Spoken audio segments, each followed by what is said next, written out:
हमारे चैनल को सब्सक्राइब करें और बेल आइकन दबाएं। हाय, मैं हूं शिवाजी साटम और आप मुझे एसीपी प्रद्युमन के नाम से जानते हैं। For more episodes of CID, subscribe to live crime and hit the bell icon.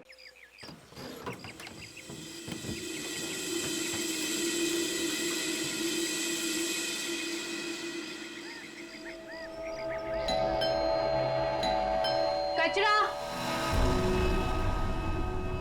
कचरा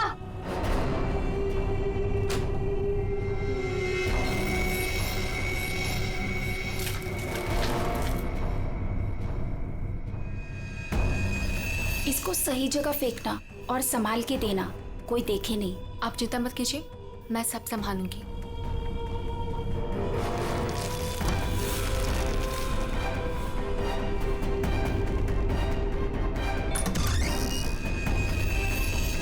जल्दी दो।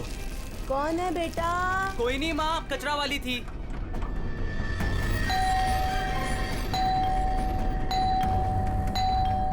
अरे कौन है? कचरा!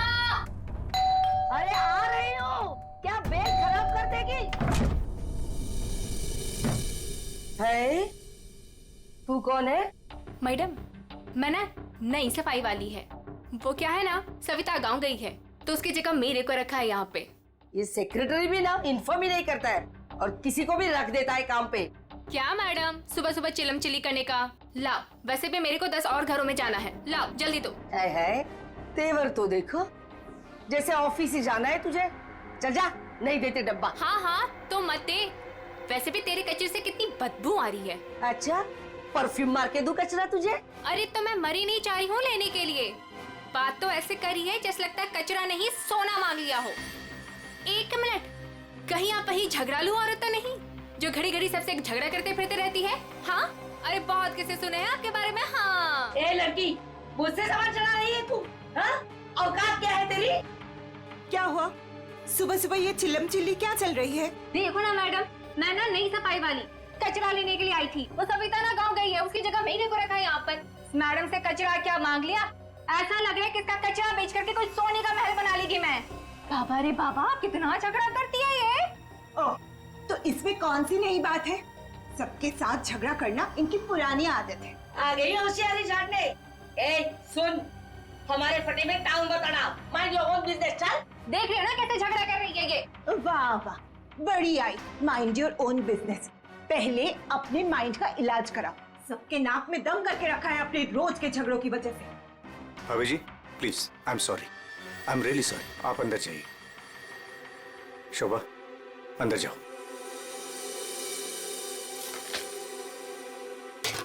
जाओ। खाली लड़ते रहती है, पता नहीं कैसी औरत है ये। आपको बीच में आने के लिए किसने बोला? हाँ, अगर आप बीच में नहीं आते थे ना तो उस रत्ना की बच्ची को देख लेती थी मैं। मुझे अंदर ले आए सो आए। आपने सॉरी बोला उसे? सॉरी बोला? अरे किससे पूछ के सॉरी बोला? हमेशा से गलत काम करते हो, हमेशा से गलत काम करते रहते हो। हाँ हाँ हाँ, सब हमारी गलती है, हमारी गलती है सब। लोग हमसे बात नहीं करते, लोग हमें देख करके दूर भाग जाते हैं, कोई हमें अपने घर में नहीं बुलाते, सब हमारी गलती है। शोभा प्लीज देखो, शोभा इस तरह से बात बात में लोगों के साथ झगड़ा करना बंद कर दो। देखो शोभा, तुम जानती हो इस वजह से लोग हमारे घर को कितने बदनाम कर चुके हैं। यहाँ तक कि सोसाइटी वाले पुलिस की धमकी दे चुके हैं। अरे वो क्या पुलिस कंप्लेंट करेंगे? मैं खुद पुलिस स्टेशन जाऊंगी और एक एक को ठीक से देख लूंगी। और आप उनकी साइड ले रहे हो? उनकी? आपको अपनी बीवी की कोई फिक्र नहीं है क्या? हाँ, मैं तो हूँ ही ऐसी, झगड़ालू हूँ। मैंने सबकी नींद हराम करके रखी है। और ये बिल्डिंग वाले, ये तो संत महात्मा है ना। बहू, वो लोग भी गलत हो सकते हैं, लेकिन लोगों से बात करने का एक अलग ही तरीका होता है। आइए आइए, पधारिए। अरे मैं तो वही सोच रही थी कि अब तक आप कैसे नहीं पधारी अपने लाडले की तरफदारी करने के लिए। देखिए माँ जी, एक तो वैसे भी इन्होंने आपको मेरे मत्थे मड़ा है, वो भी मुझसे पूछे बिना। मेहमान बनकर आई हो तो मेहमान बनकर रहो घर में। शोभा, माँ से इस तरह से बात नहीं किया करते। तो आप कहो ना अपनी माँ से कि मुझसे बात ही ना करे। अरे पूरा दिन इनकी सेवा करती रहती हूँ, फिर भी ये सब सुनना पड़ता है। बस मॉम बस, सुबह सुबह दिमाग खराब करके रख दिया है। और अब दादी और डैड से कैसे बात कर रहे हो? क्या ये घर दादी का नहीं है? चुप कर, बदतमीज लड़की। बड़ों के बीच में बात करने से अच्छा है कि तुम अपनी पढ़ाई करो। पर तुम कहाँ पढ़ाई करती हो? पूरा दिन इस मोबाइल और लैपटॉप में घुसी रहती हो। ये किसकी फोटो है? कौन है ये लड़का? तेरा बॉयफ्रेंड तो नहीं है? मॉम, जैसे अभी आपने बताया ना कि मैं आपके मामले में इंटरफेयर ना करूं, वैसे आप मेरे मामले भी में इंटरफेयर ना करें तो अच्छा होगा। बदतमीज लड़की, मुझसे जबान लड़ा रही है तू? बड़ों से बात करने का तमीज नहीं है तुझे? अगर मुझसे जबान लड़ाई ना तो याद रखना। हाँ, क्या कर लोगे आप? हाँ, क्या कर लोगे? जैसे भैया को इस घर से निकाल दिया, वैसे मुझे भी निकाल दोगे? हाँ? काव्या! माँ, शोभा! बस, बहुत हो गया। ऐसे किसी जवान लड़की से बर्ताव नहीं किया जाता। माँ, तुम्हें मंदिर जाने में देर हो रहा है ना? तो चलो मैं तुम्हें मंदिर छोड़ देता हूँ। काव्या, तुम्हें कॉलेज जाना है ना? चलो मैं तुम्हें ड्रॉप करता हूँ। चलो जल्दी चलो। तुझे तो मैं देख ही लूंगी। बहुत बदतमीज होने लगी है आजकल।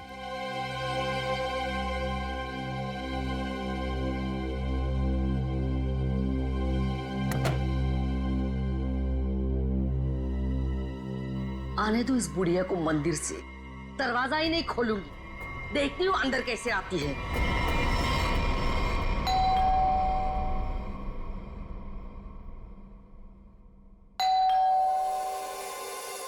शोभा, दरवाजा क्यों नहीं खोल रही हो? शोभा, क्या माँ जी? आपने शोभा को कहीं जाते हुए देखा है क्या? क्या हुआ माँ जी? रचना, तूने शोभा को कहीं देखा है क्या? माँ जी, मेरे इतने भी बुरे दिन नहीं है कि मैं उनको देखूं। पता नहीं उसमें भी उनको कोई प्रॉब्लम हो जाए। पर हुआ क्या? शोभा दरवाजा नहीं खोल रही है। अब जरा जाके सेक्रेटरी को बुला के लाइए ना प्लीज। अभी बुलाता हूँ। शायद वो बाथरूम में नहा रही हो। इतनी देर से नहा रही है? शायद अपना पाप धो रही होगी। माँ जी, आपके पास घर की दूसरी चाबी होगी ना? नहीं है। एक मिनट माँ जी, मैं आपके बेटे मनीष को फोन करता हूँ। हटिए हटिए।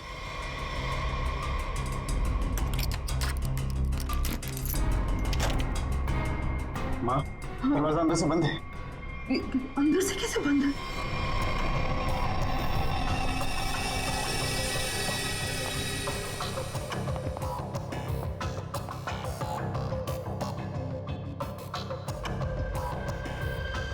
सर, घाव काफी गहरा है।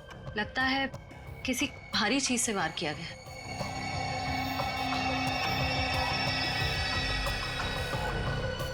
सर, हो सकता है कोई एक्सीडेंट। इनका पैर फिसला और किसी चीज से टकरा के गिर गई। हाँ, एक्सीडेंट हो सकता है। एक काम करो, घर में जितना सारा फर्नीचर है चेक करो, उसके कॉर्नर चेक करो फर्नीचर के, और फिर देखो कहीं पर नुकीली चीज है क्या, शायद उससे टकराई हो। सर,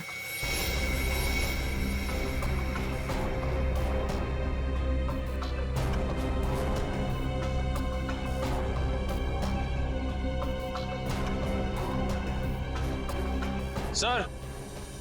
हाँ निखिल। सर, टूटा हुआ बांस और सर इस पे खून भी लगा हुआ है। हाँ, लगता है खूनी ने ये बाज बेचारे शोभा के सिर के पीछे मारा है इससे जोर से, और फिर शायद शोभा अपनी जान बचाते बचाते यहाँ से बाहर गई, गिर गई और फिर दम तोड़ दिया होगा। लेकिन सर, दरवाजा तो अंदर से बंद था, कुंडी लगी हुई थी, तो फिर खूनी घर से बाहर गया कैसे होगा? सर, हो सकता है बालकनी से चला गया।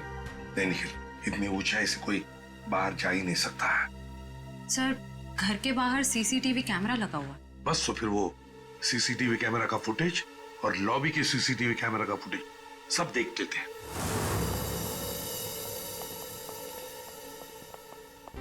मनीष जी, आज सुबह आप, आपकी माँ और बेटी काव्या जब घर से बाहर गई तब शोभा जिंदा थी, है ना?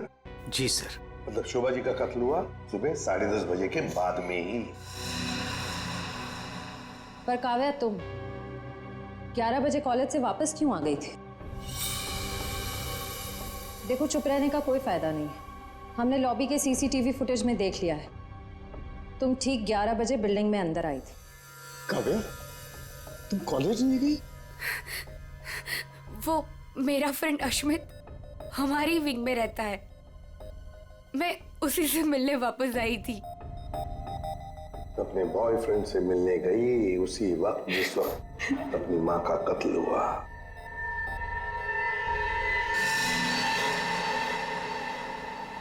तुम कौन हो? मैं रितेश। रितेश, आपका बेटा? जी सर। पर तुम तो घर छोड़कर चले गए थे। जी, वो मैं घर छोड़कर नहीं गया था, मुझे इनकी पत्नी ने घर से निकाल दिया था। मतलब तुम्हारी माँ ने? यही आदर रखते हो अपनी माँ के लिए? यही संस्कार दिया? जब तुम यहाँ रहते नहीं थे तो किस लिए आए थे यहाँ पर? जी, वो मैं किशोर से मिलने आया था। सर, अगर आपने सीसीटीवी फुटेज देखा होगा तो आपने देखा होगा कि मैं अपने डॉग को बाहर घुमाने लेके गया था। क्या बात है किशोर, जब ये रितेश तुम्हारे घर पे तुमसे मिलने आया तो तुम अपने घर से बाहर कुत्ता घुमाने निकल गए? हाँ? सर, वो हमेशा आता जाता रहता है, पर इसमें प्रॉब्लम क्या है? प्रॉब्लम है, शोभा जी का कत्ल हुआ है, समझे? चलो, तुम सबकी बातें मान ली। बच्चे बिल्डिंग में आए अपने दोस्तों से मिलने, मगर घर नहीं गए। बिल्डिंग के अंदर बाहर लोग आते जाते रहे, और शोभा जी के घर के बाहर कोई नहीं आया। काश अगर कोई भी, एक भी शोभा जी से मिलने जाता तो शायद आज बेचारी मासूम शोभा बच जाती। सर, वो कोई बेचारी औरत नहीं थी। जैसी औरत थी उसके साथ वैसा ही हुआ। क्या मतलब? माफ कीजिएगा मनीष भाई, सोसाइटी की इज्जत का सवाल है। सर, शोभा जी का सोसाइटी में किसी के साथ भी बिहेवियर अच्छा नहीं था। आए दिन छोटी छोटी बातों में झगड़ा करती थी। इवन सर, आज भी उनका झगड़ा हुआ था। झगड़ा हुआ था? किसके साथ? इनसे, रचना जी से। ओह सर, मैंने उसको नहीं मारा सर। मैंने तो कभी किसी मच्छर को भी नहीं मारा सर। एसीपी साहब, इन सोसाइटी के सारे लोगों को मैं जानता हूं। इनमें से ऐसा कोई नहीं है जो शोभा को इस तरह से मार सके।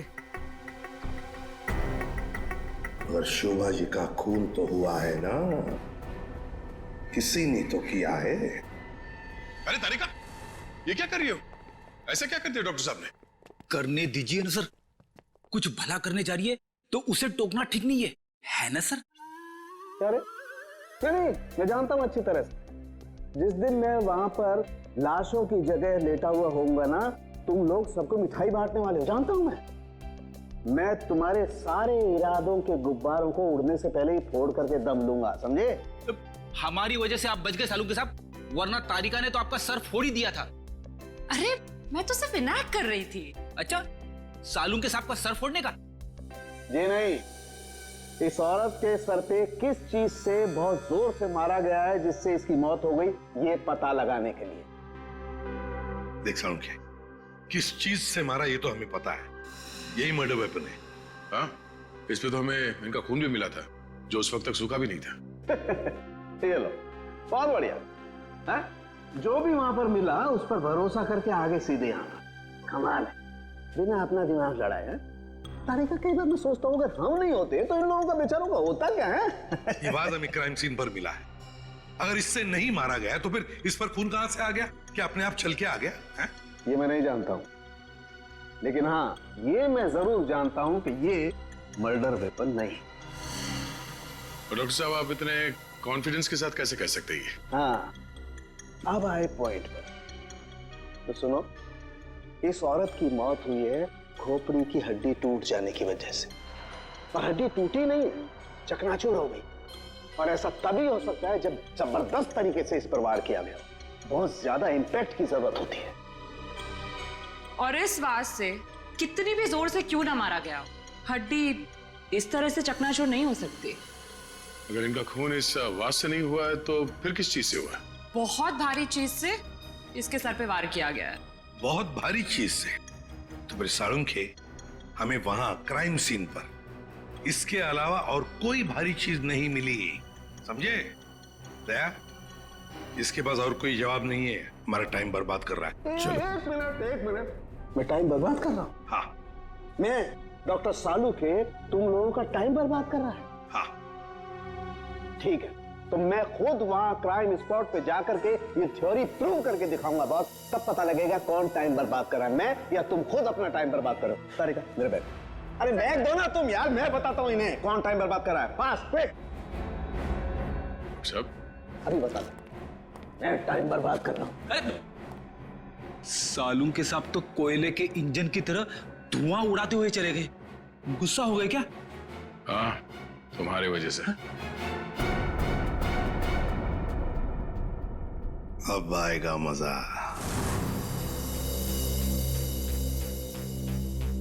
सब कुछ ढूंढ लिया, आप क्या ढूंढेंगे? अपना सर ढूंढो। कहा था ना यार तुमसे, कोई भारी चीज से मारा गया तो भारी चीज ढूंढो ना प्लीज। साहब, क्या लगता है इससे मारा होगा? सर क्या इससे मारा होगा? नहीं, इससे नहीं हो सकता। सर, ये देखिए सर, काफी भारी है सर, इससे मारा होगा।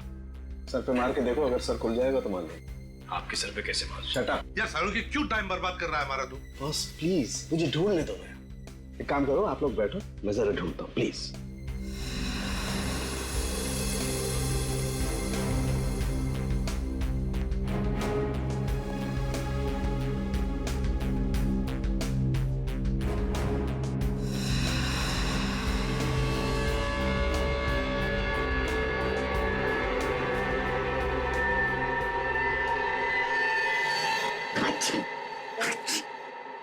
पूरी दुनिया में सर्दी फैलाएगा।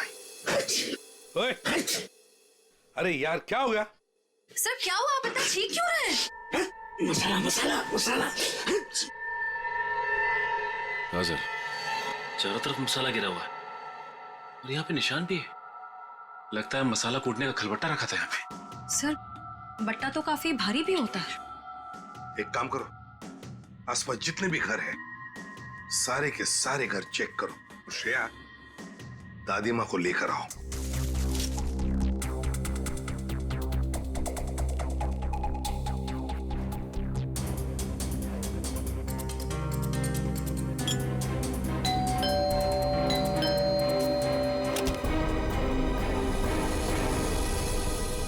आप लोग?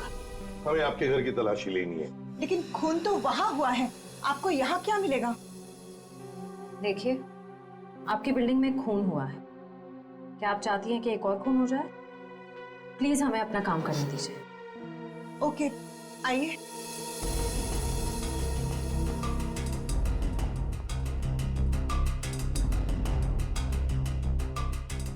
शोभा भी ना मरने के बाद भी मेरी पीछा नहीं छोड़ेगी।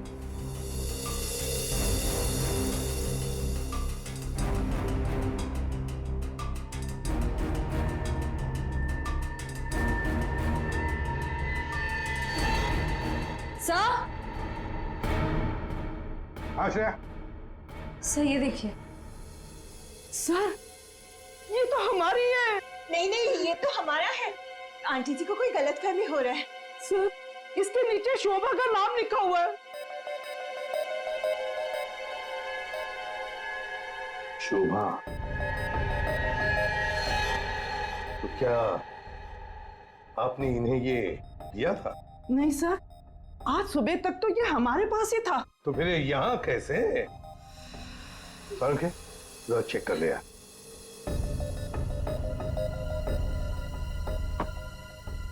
वो क्या है ना सर, मैंने गुल्लू के पापा को छोले खिलाने का वादा किया था।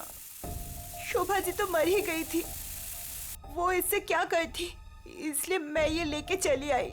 मैंने कोई खून नहीं किया सर, मैं सच बोल रही हूँ सर, मैंने कोई खून नहीं किया। बॉस, इन पर तो कहीं भी खून के ट्रेसेस नहीं। खून का निशान नहीं? मतलब ये मर्डर वेपन नहीं है? मुझे लगता है शोभा ही हमें बताएगी। कि उसका फोन कैसे हुआ है और किसने किया।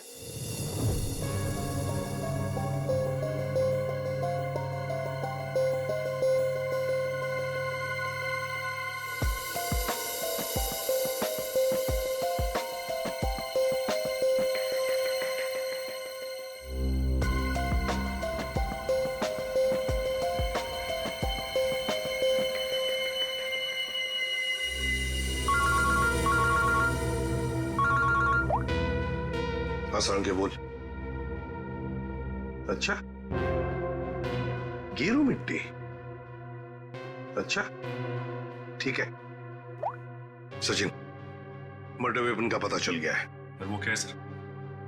गमला। गमला? हाँ, गमला। साळुंखे को शोभा के कान में गेरू मिट्टी के कुछ अंश मिले। गेरू मिट्टी जो गमले में इस्तेमाल होती है। सर, हमें शोभा के घर में एक भी फ्लावर पॉट नहीं मिला है। देखते हैं।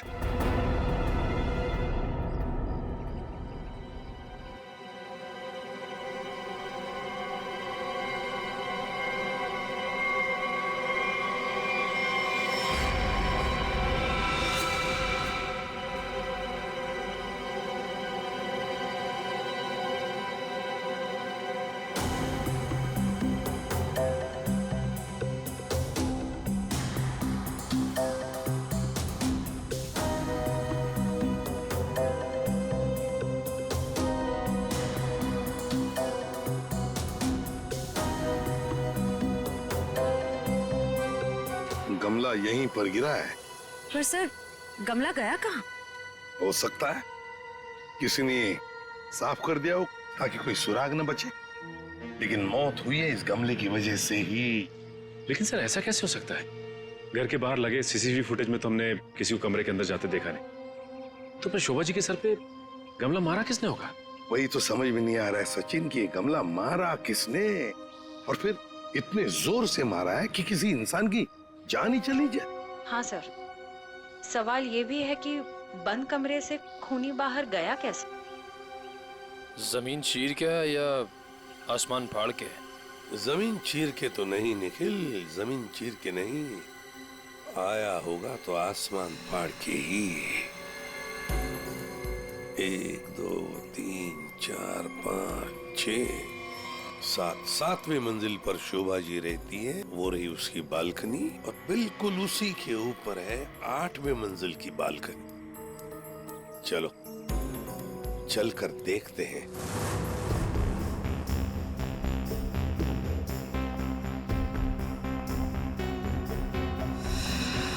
सर, श्रेया, सर ये देखिए, स्टैंड जैसा कुछ है। स्टैंड जैसा तो है।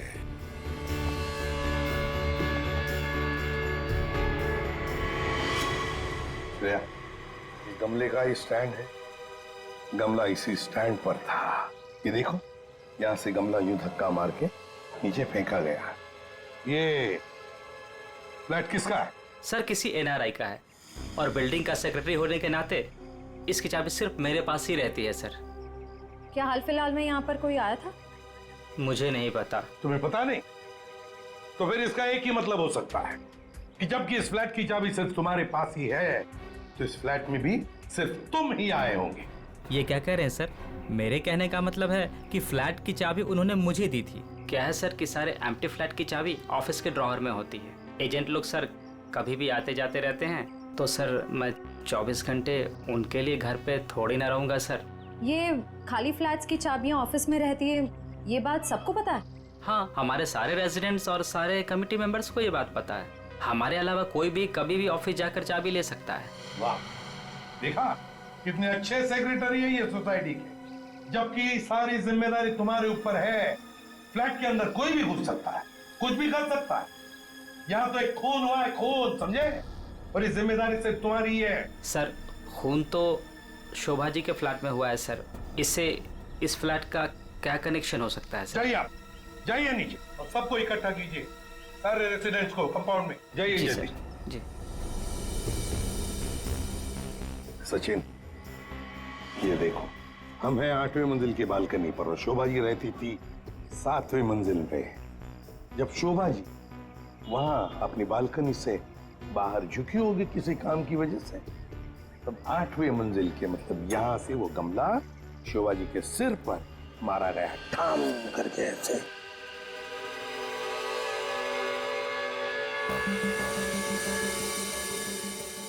भगवान का लाख लाख शुक्र है, वरना आज तो मसाला कूटने के चक्कर में मेरी कुटाई हो जाती उन सीआईडी वालों के हाथों। इसीलिए छोले को मारो गोली, ये लौकी खिला दूंगी गुल्लू के पापा को। ओह गॉड!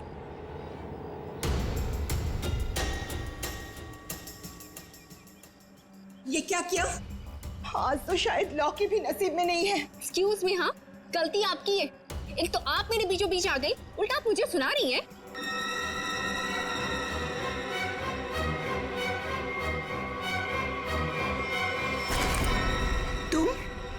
तुमको तो मैंने कहीं देखा है। देखिए, आपका जो कुछ भी नुकसान हुआ है उसके लिए आई एम सॉरी। मैं थोड़ी जल्दी में हूँ। रुक रुक, तुम वही सफाई करने वाली हो ना? छोड़ मेरे हाथ। तेरी वजह से वो शोभा मेरे ऊपर राशन पानी लेके चढ़ गई थी। कौन शोभा? कैसा राशन पानी? मैं कुछ भी नहीं जानती। Excuse me. अरे स्क्वीज तो तेरी आज मैं करूंगी। तेरे जाने के बाद ही शोभा का कत्ल हुआ था। क्या? चल मेरे साथ सीआईडी के पास चल। चल। हमें उस चीज का पता चल गया है जिससे शोभा जी का खून हुआ है। एसीपी साहब, क्या आप मुझे बता सकते हैं वो कौन सी चीज है जिससे मेरी पत्नी का खून हुआ? Flower pot. Flower pot? जी हाँ, फ्लावर पॉट।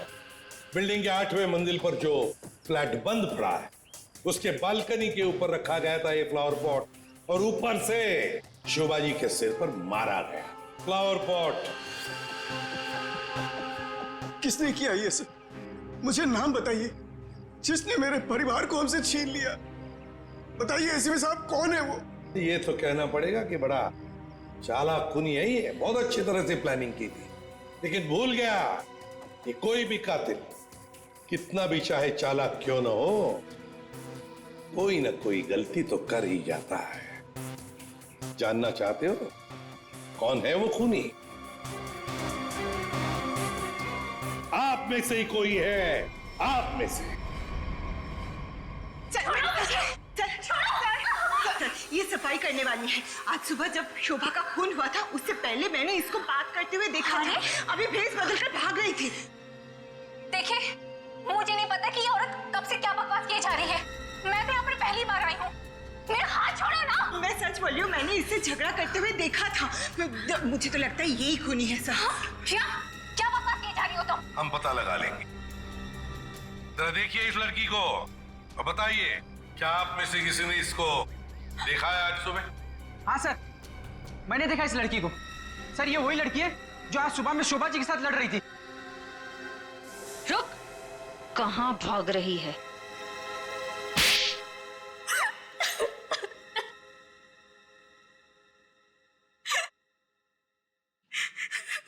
ये सब रोना धोना बंद करो और बताओ कौन कौन है इसके पीछे। तुम्हारे अकेली का काम नहीं है ये, बताओ जल्दी। कौन कौन मिला हुआ है तुम्हारे साथ इस काम में? हैं? क्यों खून किया शोभा का? खून? नहीं नहीं सर, मैंने कोई खून नहीं किया। मुझे कुछ नहीं पता, मैं सच कह रही हूँ। जमाना बड़ा बदल गया है सर। इतनी महंगी घड़ी और ब्रांडेड चप्पलें पहन के घूम रही है। यहाँ तो सीआईडी में ईमानदारी से काम करने के बाद पिछले 5 साल में ये वाले जूते पहन पाया हूं मैं। हाँ, सच कह रहे हो फ्रेडी। लेकिन ये है ना, मुखौटा पहनी है सफाई कामगार का, है तो कोई और ही। पूर्वी, ऐसे नहीं बताइए। हाँ, नहीं, प्लीज मैम, मुझे मत मारिए। मैं बताती हूँ, मैं सब सच बताती हूँ। दरअसल मेरे पास एक फोन कॉल आया था। कौन लोग थे मुझे नहीं पता, लेकिन वो लोग शोभा से बदला लेना चाहते थे। बदला कैसे लेना है वो सारे इंस्ट्रक्शन मुझे फोन पर बता दिए गए थे। मैंने बस उसे फॉलो किया था और कुछ नहीं किया था, खून नहीं किया था सर। एक अनजान आदमी ने तुम्हें फोन कॉल किया और तुम उसकी मदद करने के लिए तैयार हो गई? हाँ सर। ऐसी क्या दुश्मनी थी तुम्हारी शोभा से? सर शोभा अच्छी औरत नहीं थी, वो बहुत ही घमंडी और झगड़ालू किस्म की औरत थी। सर मैं एक स्टोर में सेल्स गर्ल का काम किया करती थी। मेरे स्टोर में आई वो एक दिन, नेल पेंट दिखाने के लिए कहा। नेल पेंट का ढक्कन जब मैं खोल रही थी तो सर गलती से वो नेल पेंट की कुछ बूंदें उसके साड़ी के पल्लू पे गिर गई थी सर। उसके बाद उसने जो हंगामा खड़ा किया, मैंने उससे माफी मांगी, मिन्नती की कि प्लीज मुझे माफ कर दीजिए, लेकिन उसने मेरी एक बात भी नहीं मानी। मैनेजर के पास चली गई सर। मैनेजर ने मुझे नौकरी से बाहर निकाल दिया। 2 महीने तक मुझे कहीं कोई नौकरी नहीं मिली। घर का किराया तो दूर, खाने तक को मेरे पास पैसे नहीं थे। मकान मालिक मेरे सिर पर चढ़ करके मुझे परेशान करने लगा, कहा कि निकलो मेरे घर से। सर उसने मेरी पूरी जिंदगी तबाह कर दी। फिर मैंने ठान लिया था कि उस शोभा से मैं बदला जरूर लूंगी। इसलिए तुमने कानून को अपने हाथ में लेने का फैसला किया है? सर मैं मानती हूँ कि मुझसे बहुत बड़ी गलती हो गई। प्लीज आप लोग मुझे माफ कर दीजिए प्लीज। ये लो, सब कुछ मान लिया तो माफी मिल गई? ऐसे लगता है तुम्हें? है? तुम्हारी सजा हम कम कर सकते हैं, मगर एक शर्त पर। हाँ सर, मुझे आप लोगों की सारी शर्त मंजूर है। बताइए मुझे क्या करना होगा? तो ये बताओ कि फोन पे एग्जैक्टली क्या इंस्ट्रक्शन दिए गए थे तुम्हें? मुझे बस वो फ्लावर पॉट गिरने के बाद उसे साफ करने के लिए कहा गया था। वो फ्लावर पॉट जैसे बालकनी से शोभा के सर से टकराकर नीचे गिरा तो मेरे पास उसे झट से साफ करके वहां से मैं निकल गई। बस यही किया था मैंने। वो फ्लावर पॉट किसने फेंका था? Flower pot? नहीं, किसी ने फेंका नहीं था। किसी ने नहीं फेंका? ये कैसे हो सकता है? कोई तो ऊपर था फेंकने वाला। नहीं सर, मैं सच कह रही हूँ, वहाँ पर कोई नहीं था। वो फ्लावर पॉट अपने आप गिरा था। कौन था ऊपर? यकीन कीजिए, मैं क्यों झूठ बोलूंगी आप लोगों से।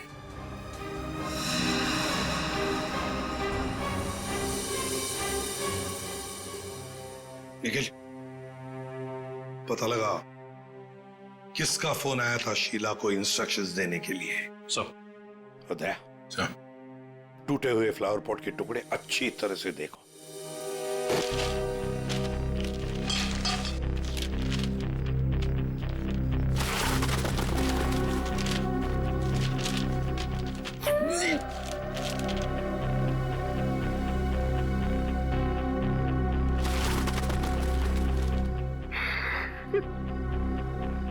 सीआईडी पे इतने साल काम करके यही इज्जत मिली। क्या हुआ पंकज सर? कोई इज्जत चाहिए आपको? नहीं, वो सर इसमें सिर्फ सड़ा हुआ कचरा है सर, और कुछ भी नहीं है सर। यहाँ पे थोड़ी देर और खड़ा रहा ना तो मैं बदबू के मारे शहीद हो जाऊंगा सर। कुछ नहीं होगा तुम्हें, काम पे ध्यान दो।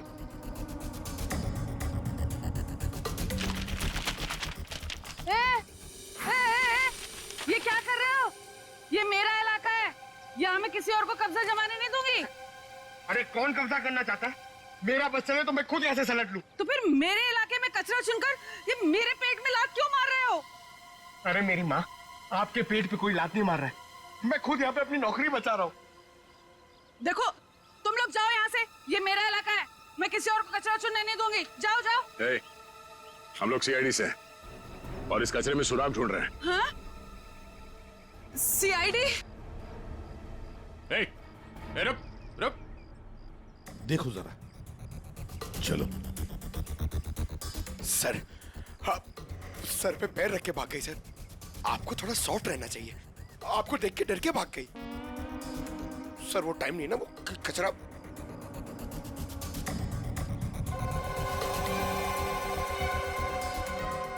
सर, हाँ? ये देखिए, ये कुछ गमले के टुकड़े मिले हैं।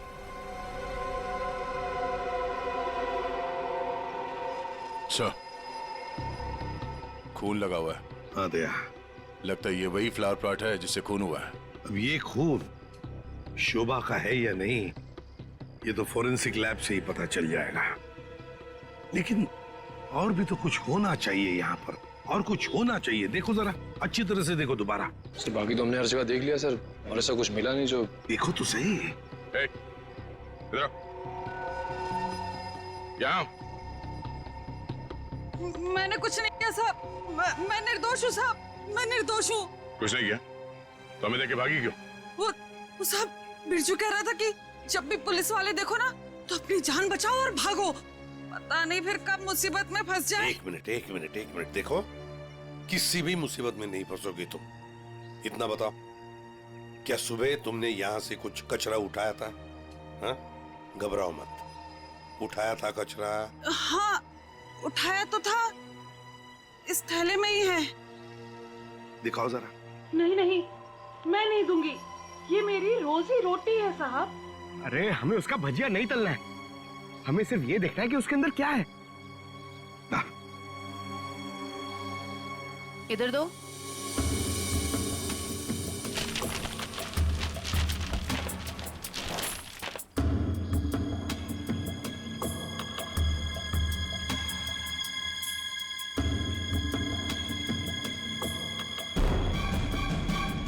खिलौने का बॉक्स है सर, एड्रेस भी लिखा हुआ है। ओह, तो ये है खूनी।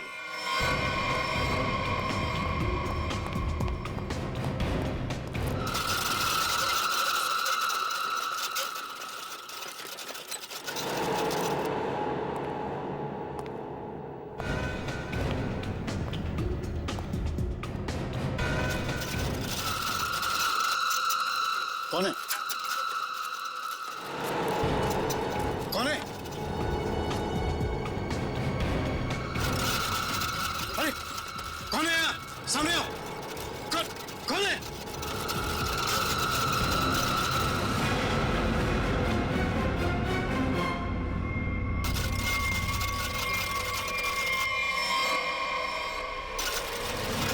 मनीष बाबू,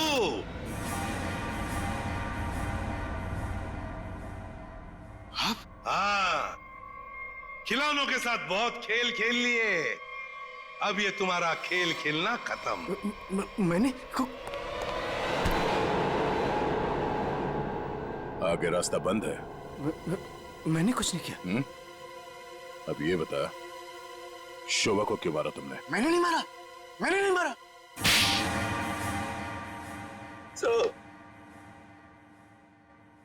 शोभा एक झगड़ालू औरत थी साहब, झगड़ालू औरत। हमेशा गालियां देती थी साहब, हर छोटी मोटी बात पे चिल्लाती थी, भद्दी भद्दी गालियां देती थी। आतंक था साहब उसका एक, हम सबको वो मेंटली टॉर्चर दे रही थी साहब। लेकिन फिर भी हम सबने सहा, हर बात को सहा साहब। जब तक ये बात घर के चार दीवारी तक थी तब तक तो ठीक था, लेकिन धीरे धीरे ये बात साहब घर के चार दीवारी से बाहर निकल के मोहल्ले तक फैल गया। आए दिन लोग पड़ोसी हमारे पास आते थे कंप्लेन लेकर के, शोभा ने किसी का झगड़ा किया, मारपीट किया। तंग आ चुके थे साहब हम लोग, तंग आ चुके थे। फिर भी हमने शोभा को समझाने की कोशिश की, मगर वो नहीं समझती थी साहब। हमने तो थक के छोड़ दिया था ये सोचना कि उसे समझाना रोकना हमारे लिए मुमकिन ही नहीं है साहब। बस सिर्फ इसी वजह से तुम लोगों ने उसकी जान ले ली? तो और क्या करता साहब, बताइए आप मुझे। सोसाइटी वालों ने उसे तंग आकर के हमें नोटिस दिया घर खाली करने के लिए। अगर हम घर खाली नहीं करते इस सूरत में वो हमें पुलिस की धमकी दी। अगर ऐसा था तो डिवोर्स दे देते उसे मारने की क्या जरूरत थी? उसकी भी कोशिश की थी साहब, मैंने, मगर उसने मुझे धमकी दी थी कि अगर मैंने उसे डिवोर्स दिया तो वो मुझे कोर्ट में घसीट के ले जाएगी। मेरे ऊपर डोमेस्टिक वायलेंस का इल्जाम लगाकर वो मेरे ऊपर केस करने वाली थी साहब। मैं मजबूर था, कुछ नहीं कर पाया साहब। रितेश, शोभा तो तुम्हारी माँ थी ना? सर, माँ का प्यार इस दुनिया में सबसे बड़ा प्यार होता है सर, पर वो तो सिर्फ अपने आप से प्यार करती थी सर। उसकी जरूरतें, उसका घमंड सिर्फ उसके लिए ही था सर, इस वजह से जब उसे मेरे और मेरी गर्लफ्रेंड वानी के बारे में पता चला तो उसने इंसल्ट करके मुझे घर से बाहर निकाल दिया सर। और इसलिए जिस माँ ने तुम्हें जन्म दिया उसे ही मौत की नींद सुला दी तुमने, सिर्फ अपने खुशियों के लिए, हाँ? एक दिन रितेश मेरे पास आया एक सुझाव लेकर। उसने कहा कि पापा, अगर हमारी जिंदगी में शांति और चैन चाहिए तो शोभा की जिंदगी खत्म करनी होगी। और इसके लिए तुमने अपने पड़ोसी किशोर और नवीन की मदद ली, जो शोभा के दुश्मन थे उसके बर्ताव की वजह से, हाँ? सिर्फ इनको ही नहीं दया, इन्होंने बाकी सारे लोगों से भी कांटेक्ट किया जिनका कोई ना कोई झगड़ा था शोभा के साथ। उन सबको अपने प्लान में शामिल कर लिया, शोभा को मारने के प्लान में। शीला के बारे में तुम्हें कैसे पता चला? काव्या ने मुझे बताया उस दिन शीला और शोभा के झगड़े के बारे में, क्योंकि काव्या शोभा के साथ ही स्टोर में गई थी। तो तुम्हारे इस प्लान को अंजाम देने के लिए कोई बाहर वाला चाहिए था, और ये शीला इस काम के लिए एकदम परफेक्ट थी। और इसे शोभा से बदला लेना था, इसलिए ये भी मान गई, हैं? वैसे सारी प्लानिंग की कैसे तुम लोगों ने, बताओ जरा। नवीन ने ऑनलाइन पर ट्रॉली बुक की थी। डिलीवरी होने के बाद वो ट्रॉली और रिमोट वाणी को दिया था। वाणी पेशे से इंजीनियर है साहब। वो ट्रॉली और गमले को किस तरह से रखना है इसकी प्लानिंग उसने नहीं की थी। और फिर वो ट्रॉली और रिमोट लाके किशोर को दे दिया। और फिर काव्या और रितेश ने मिलकर वो गमले और ट्रॉली को ऊपर बैल्कनी में सेट कर दिया। तुम्हें कैसे पता चला कि ये शोभा बालकनी में किस वक्त आने वाली, कितने बजे? साहब, हर रोज सुबह 10 बजे एक भाजी वाला ठेला लेकर के हमारे बिल्डिंग के नीचे आता है, और शोभा उस पर बैल्कनी में खड़े होकर के खड़ी खोटी सुनाती थी साहब, चिल्लाती थी, झगड़ती थी उससे। बस मुझे उसी मौके का इंतजार था।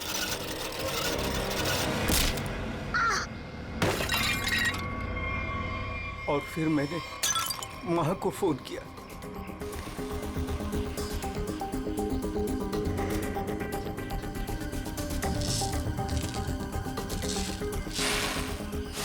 कभी एक बार भी नहीं सोचा कि शोभा के ऐसे स्वभाव के पीछे कोई वजह हो, कोई कारण हो सकता है उसे कोई दिमागी बीमारी हो जिसका इलाज हो सके। नहीं सोचा। तुम सब ने सिर्फ अपने ही बारे में सोचा, तंग आ गए उसके स्वभाव से, इलाज नहीं किया उसका, बस जान ले ली उसकी। कानून तुम सबको कड़ी से कड़ी सजा देगा।